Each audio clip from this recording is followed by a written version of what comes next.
এবছর ঈদুল আজহায় আশঙ্কাজনকভাবে কমেছে কোরবানির প্রাণীর বিক্রি। ক্রেতার সংকটে ন্যায্য দাম না পাওয়ায় গরু বিক্রি করতে পারেনি অসংখ্য খামারে। ফলে হতাশ তারা। প্রাণী সম্পদ অধিদপ্তর প্রকাশিত প্রতিবেদনেও দেখা গেছে একই চিত্র।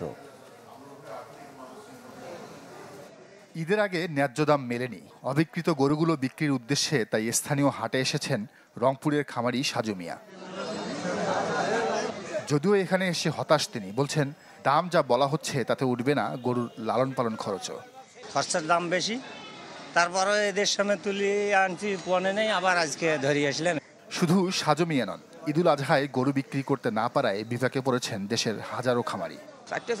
2,20,000 টাকা দাম, বিক্রি বেশি হলে বেচাবো না, হলে বেচাবো না। দেখি শুনি বিক্রি করবো, 1-2 হাট ঘোরার পরে যদি দেখা যায় বেচা না হাতে বাড়িতে পালি, তাছাড়া তো বুদ্ধি নেই। বিষয়টির প্রমাণ মিলল সরকারের প্রাণী সম্পদ অধিদপ্তরের প্রকাশিত প্রতিবেদনেও, যেখানে বলা হচ্ছে এবছর ঈদুল আজহায় অবিকৃত কোরবানির প্রাণীর সংখ্যা 33,10,000-এরও বেশি। প্রস্তুতকৃত 1,24,47,000 প্রাণীর মধ্যে বিক্রি হয়েছে মাত্র 91,60,000 প্রাণী। শুধু তাই নয়, গেল বছরের চেয়ে কোরবানি কম হয়েছে 12,72,000। কিন্তু হঠাৎ কেন উল্লেখযোগ্য হারে কমল প্রাণী কোরবানির পরিমাণ? প্রান্তিক খামারিদের ওপর এর প্রভাবই বা পড়বে কতটুকু, প্রশ্ন ছিল প্রাণী সম্পদ অধিদপ্তরের উৎপাদন অনুবিভাগের দায়িত্বে থাকা কর্মকর্তার কাছে।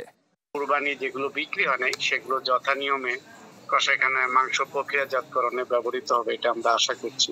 মাংস কিভাবে রপ্তানি করা যায় সেটাকে উৎসাহিত করা বড় গরু একটা সাপোর্টিভ হতে পারে।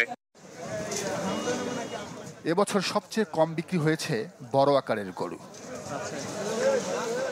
নাজমুল হুদা সুমন, চ্যানেল 24, ঢাকা।